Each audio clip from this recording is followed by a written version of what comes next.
Welcome, folks, to My Combat Channel News. I'm the Yacman, Ron Yacovetti. So hi, guys. Hey, I'm Fabiano here.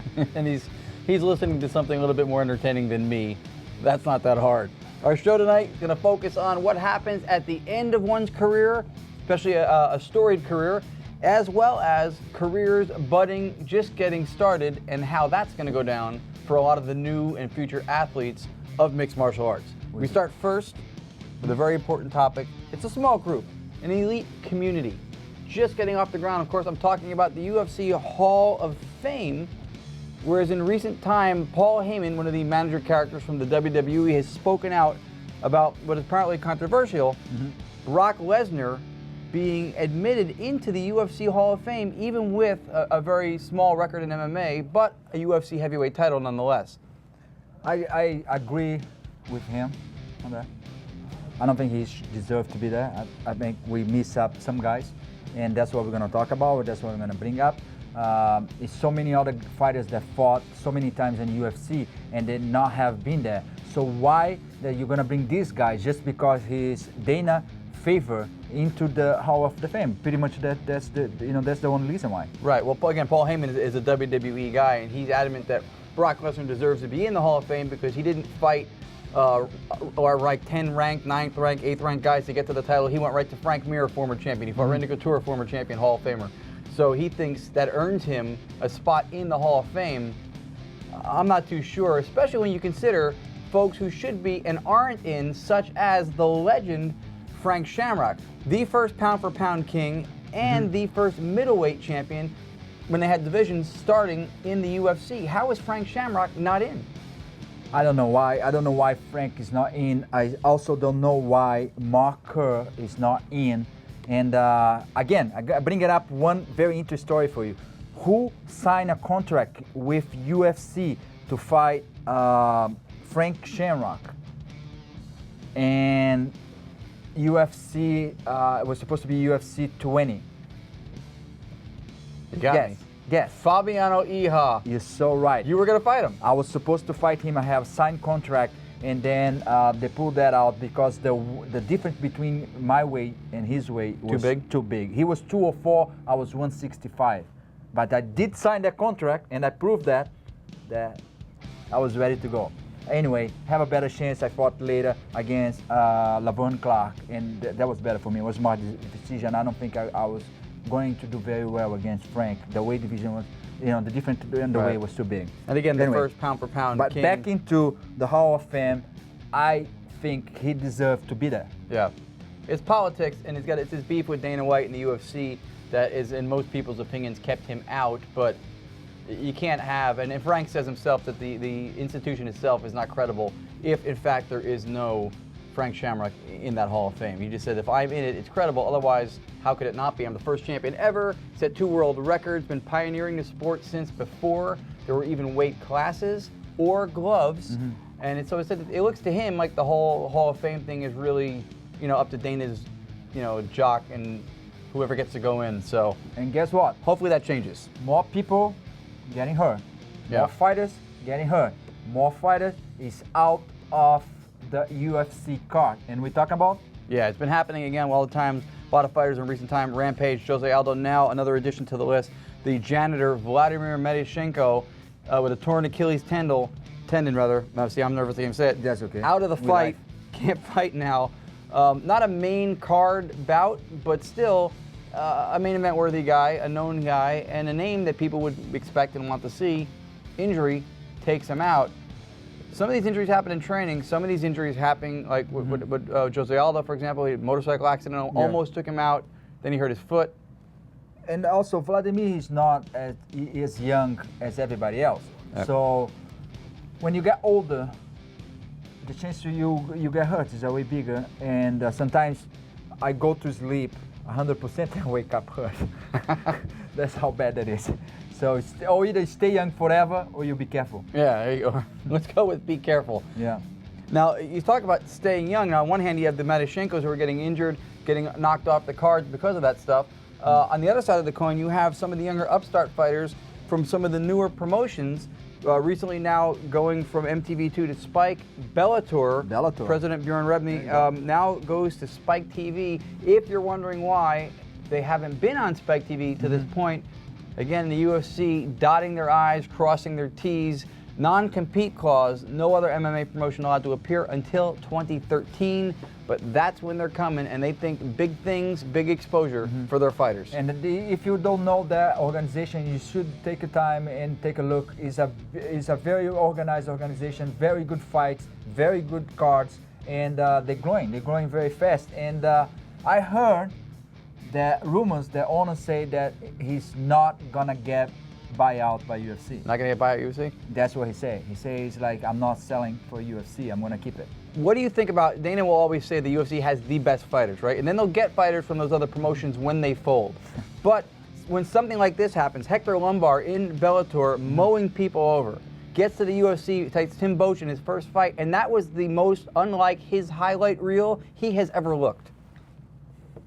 You already have the answer there. So does that speak poorly against Bellator being a rising entity as a promotion, or is that a one-off thing and you just kind of write it off? I'm with that. It's one in a million, not in a million, but the case. I think UFC has the most money to keep the best fighters.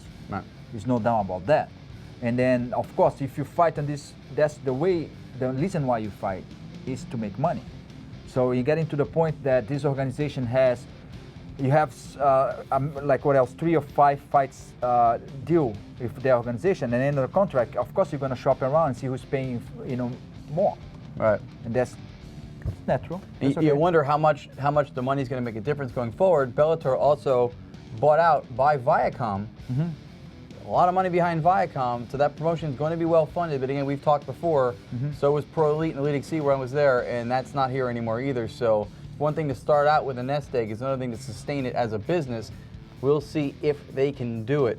But the UFC, like you said, they have the money, and they have that's the place people want to be. The fighters want to have UFC on the resume. Let's put it that way. Not only the money, UFC have a lot of power on this sport.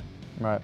They brought the sport up, so they deserve that at least at that point. I'm being told right now that the UFC has called for us to go to commercial, and we don't even want to, but we're going to. When we come back, more My Combat Channel news, and we'll have a call to that Dana guy and see if we can stay on the air a little bit longer. Don't go anywhere. We'll be right back.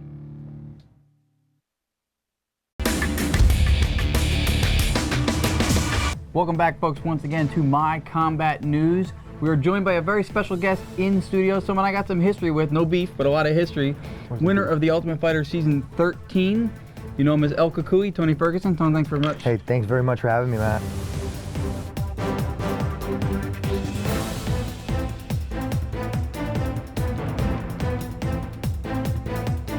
I think she wants to pick a bone with me. I'd be kind of like a shell to her, but honestly. My name is Tony El Cucuy Ferguson. I am Season 13 winner of the Ultimate Fighter, and you are watching My Combat Channel.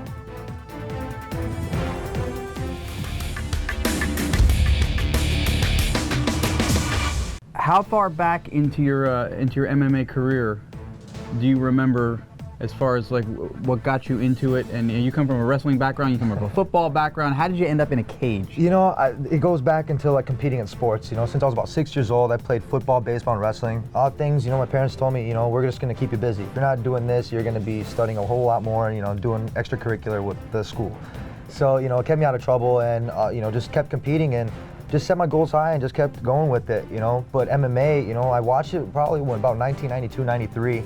When it first came out, and the guys were wearing the gis and they were going Goliath versus David, but I never really followed it through high school and wrestling and in college. And I came up on it. My buddy said, "Hey, why don't you fight?" Because we used to do the backyard brawls, boxing gloves. Not safe, but don't recommend it. But at the same time, it was kind of cool. It got me interested into it, and I did have some decent hands, big reach, and just told my parents, I was like, "Hey, what do you guys think of this?" And they said, "Just be careful." So you participated in a lot of sports, football, baseball, wrestling. There seemed to be an avoidance of homework involved in some of that. How much of a motivator was it, and how much was it just that you were drawn to sports? If I didn't make the GPA, I didn't play. And that was the one thing that my coaches and then my parents stressed a lot. So I had to have that balance where, you know, you were multitasking. You know, one of the things that I, you know, was good at was just multitasking, and my parents, they allowed me to. So when one sport ended, the other one began, and so on and so forth for years and years and years. MMA is it's like the exact same thing. I get to be able to compete in a sport that's highly competitive, that allows me to use all of my talents that I've learned over the many, many years, just so the whole entire world, you know, can watch. You know, this is fighting, this is mixed martial arts, but it's a competition sport, and I love it. Yeah, that's important on two fronts. One, it shows the importance of the thinking man sport and the academics being important to athletes in mixed martial arts. It's also important because you mentioned men multitasking, and that's something my wife does not believe exists in reality. So you had 14 professional fights. Couple, 13 actually, because they didn't count 2. I'm 13 and 2. They don't always count. They didn't count 2. So that would make me, if they did, I'd be 15 and 2. Okay. I think with 10 knockouts. And an impressive record by any stretch. The 2 losses are further back in your career. One of them, Jamie the Ghost Tony. Yes. And the other one was Karan Darabedian, who was he defeated Reza Rob. He's fought in the WEC before. Are those rematches, just to erase those, at all important to you at this point? Do you care anymore? I mean, obviously it carried me through my fights. It gave me enough energy and enough, like, I guess you would say, enough energy to hit the bags with. I don't want to say like anger, but like I had to get focused and learn what obviously I got choked out on one of them. And obviously I went to the judges on one of them. The one thing I did learn was you never leave it in the hands of the judges, and it says that right above the UFC door, over for both teams. Lesnar and Dos Santos, and we saw it, and they said that. And you know, Lesnar said, Brock said the same thing. He read it too, and so did Dana. And everybody stressed that, and so that's what you have to do. You can't leave it in the hands of the judges. You just learn from your mistakes, man. You do the best you can next time. How do you feel your game has been influenced in any way from your involvement now with Lesnar? He wasn't part of your history getting to where you are now. Has his influence changed your fight game, your fight style at all? Yeah, of course, man. I mean, just because, like, honestly, like, you know, have you ever been on a wrestling team? Yes, actually I have. Okay, you know you have your captains. Yeah. What are you supposed to do? On a wrestling team, it's just you out there. You have your team that you go with. You're going to roll with the heavyweights? No, heavyweights roll with heavyweights, and your little guys roll with your little guys. So what you're going to do is you're going to go out there the best you can. Brock was more than the captain, and he was right there. And as far as coaching MMA, I don't think he's ever had to do it, so he had to learn how to do that. Well, Marty and everybody else, we're all kind of doing the same thing, trying to figure it out, but they're all great coaches. They know what they're doing. And the one thing that you know how to do is handle an athlete, and that's exactly what they did. They learned to let me do some of the things on my own, because I had my own routine, and they learned how to harness all the stuff that I didn't have. So we worked on that. So it was good. What, outside of the cage, what scares Tony Ferguson? Oh man, what scares me? Just not giving 100%. Just failing. Just like, as far as like failing, like you can lose. But if you don't give it like your all, and if I feel bad for myself the next day, that's the worst. It's kind of like, you know, your dad telling you you're disappointed. You're like, yeah, I'm not going to go and get you, man. I'm not going to beat you up, but I'm just kind of disappointed you shouldn't have did that. And you take that kind of more to heart because you know you could have did better, but you can't go back. Yeah. It's kind of like a mistake you made. That's why you always remember it. You know, just kind of keep it in your head. It's always there. We mentioned it for El Cucuy. Let's say somebody out there doesn't know. Tell them what it means, where it comes from. It's Spanish for the boogeyman. Now, if you don't know about this, you can go to your library, look up some folklore stuff, and it'll fall right in there. The boogeyman, something that comes and haunts you if you're not good at night, or you're not listening to your parents, or if you have leg kicks. If you have leg kicks, or you know you don't want to get uppercut, listen to Cucuy. Just kidding. No, it's just a little folklore thing, Mexican heritage. Basically the boogeyman, just to scare kids into being good. It's a great nickname. I think that's something that when you hear a really good nickname, I think it's part of the branding of yourself. And this is a business, right? You have to not just be an athlete, you have to also have a business head on. Mm-hmm. You're a product that you're trying to peddle to the public, and you're trying to get the people to tune in. Why should they watch you when there's other people in your class or other people in different classes they can tune into?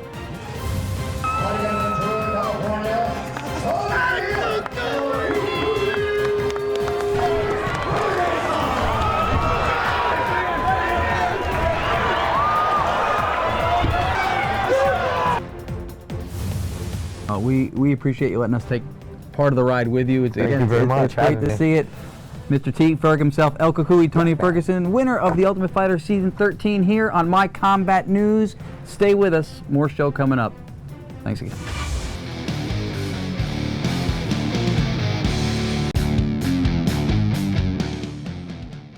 Welcome back to My Combat Channel News. We're still here. We had some free time. Friday night, we're here live in Beverly Hills, California, and guess what? Right after this, where I'm gonna be? Party night. I'm behind him with my cell phone just in case anything happens that you guys might want to see and I can capture the upside of technology. But something more important and bigger than this Friday night, this month in the history of mixed martial arts. We go back now to 1993, September 21st. Pancrase, a Japanese promotion, debuts in Tokyo, features two guys who would go on to be very big names in the history of our sport, Bas Rutten, El Guapo, and Ken Shamrock. Now, Fabiano, I circle back now to the beginning of the show when we talked about Lesnar, whether or not he should be in the UFC Hall of Fame. Frank Shamrock clearly should be in the UFC Hall of Fame. One of these two guys, Ken Shamrock, already in the Hall of Fame. I used to what about Bas Rutten? Love when he used to do that. What about that guy? He definitely should be there. I love Bas. I love him since the Pancrase time. I fought in the same night he got the belt from UFC. I fought on that night in UFC 20 or 24. I kind of like, I got punched too many times. In the head? Not on that night. But yeah, Bas Simple Destroy. It was a great night. He got the belt, and not only talk about the whole Pancration. That's what you see right now. He was like one of the biggest stars in Japan. He was amazing, and his personality, great guy, is very funny. You know, crazy. I think he's one of the crazy guy on the sport. Yeah, amazing. He is at no lack of personality, to say the least. A super nice guy. You ever had the chance to sit down? I've interviewed him before. Yeah, and again, he's a super talent. One of the guys who put the sport on the map. You imagine he'll get in at some point. You imagine, because of the political reasons, of course, we're still going to be waiting on Frank Shamrock to get his hall pass into the UFC Hall of Fame. Talk about Hall of Fame. Somebody should do the MMA of Hall of Fame.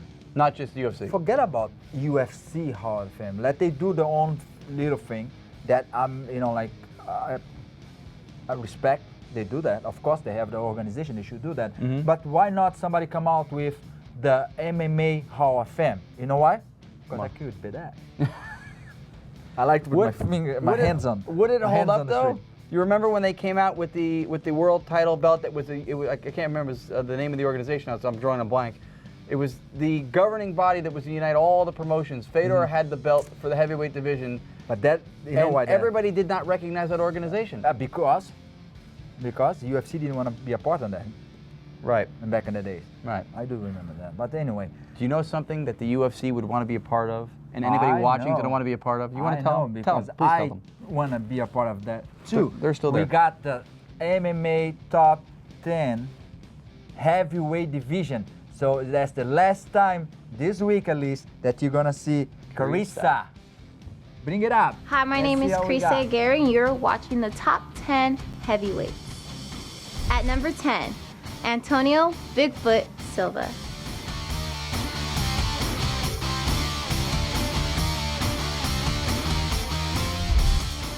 At number 9, Antonio Rodrigo Nogueira.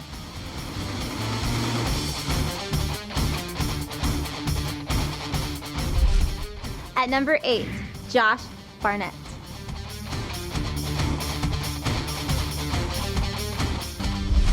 At number 7, Shane Carwin.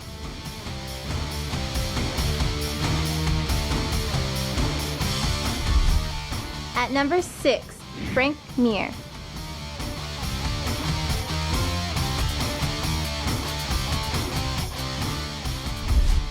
At number 5, Daniel Cormier.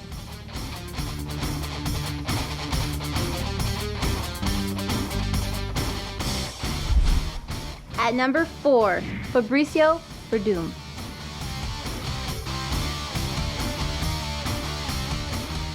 At number 3, Alistair Overeem.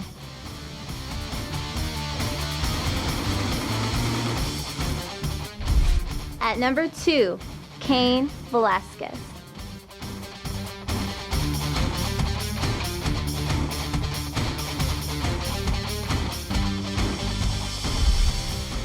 At number 1, Junior Dos Santos.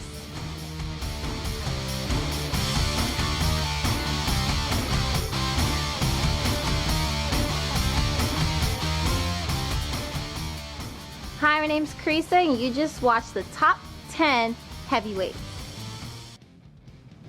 Yeah, there you go.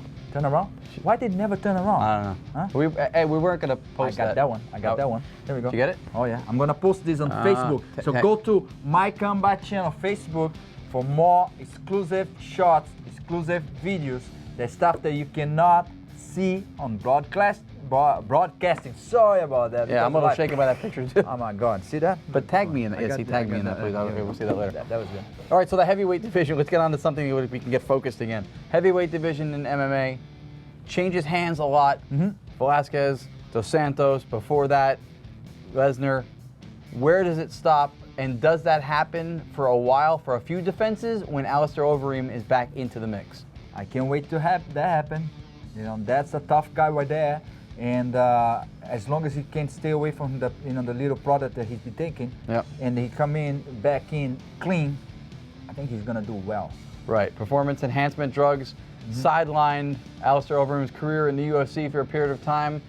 Hopefully he comes back without that problem. Talk about him, you know what he improved a lot? That of course I'm a ground guy and I always keep my eyes on that. He improved his ground game very, very well because he's always been a good stand-up. Yeah, K1 champion, multi-time tournament winner. No doubt about that. Yep.